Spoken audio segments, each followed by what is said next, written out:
Hello po sir, good day. Bale, ito na po yung inyong PS4 unit na pina-jailbreak po sa amin.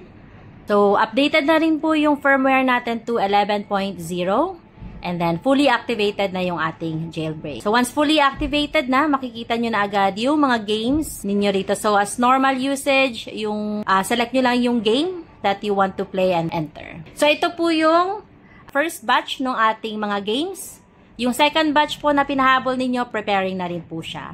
Send na rin po ako ng separate video for the activation and setup PS4. Which is very easy naman po. Plug and play lang din naman siya. Thank you po. Hello po, good day. Bali, ito na po yung inyong PS4 unit na pina-jailbreak po sa amin. So, currently naka-turn off po yung unit natin ngayon.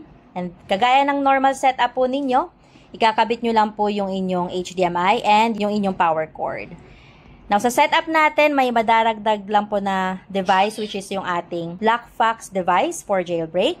Ikakabit nyo lang yung USB and then yung other end, yung ating Ethernet sa Ethernet port naman. So, turn on lang natin yung PS4 and lipat lang po tayo sa TV screen. Alright, so, wait lang po natin mag-load yung PS4. And by the way, yung sa controller po natin, kailangan po natin siyang i-sync kasi in-initialize po natin yung inyong PS4. So, gamitan nyo lang po ng sync cable.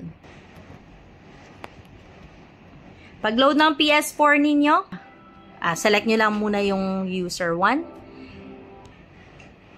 And then, pag-load ng PS4 ninyo, makikita nyo po yung mga games. If you'll notice, meron pong parang lock icon.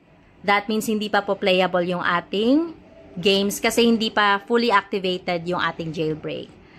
Now, to know once fully activated yung jailbreak natin, dito sa upper left, may lalabas na gold hand icon. So, periodically, meron pong lalabas na cannot connect to network.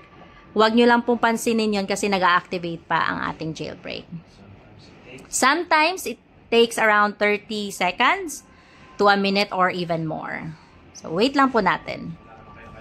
So, wala na din po kayong kailangan gawin or pipindutin, aantayin nyo lang po talaga na ma-activate yung jailbreak. So, antayin lang po natin na ma-activate siya.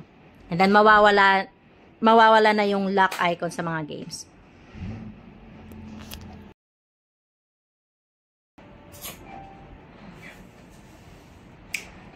Ayan. So, lumabas na po yung BlackFox and then yung gold hand na logo. Ayan.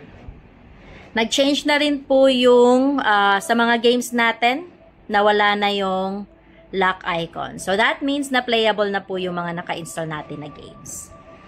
Alright, thank you po.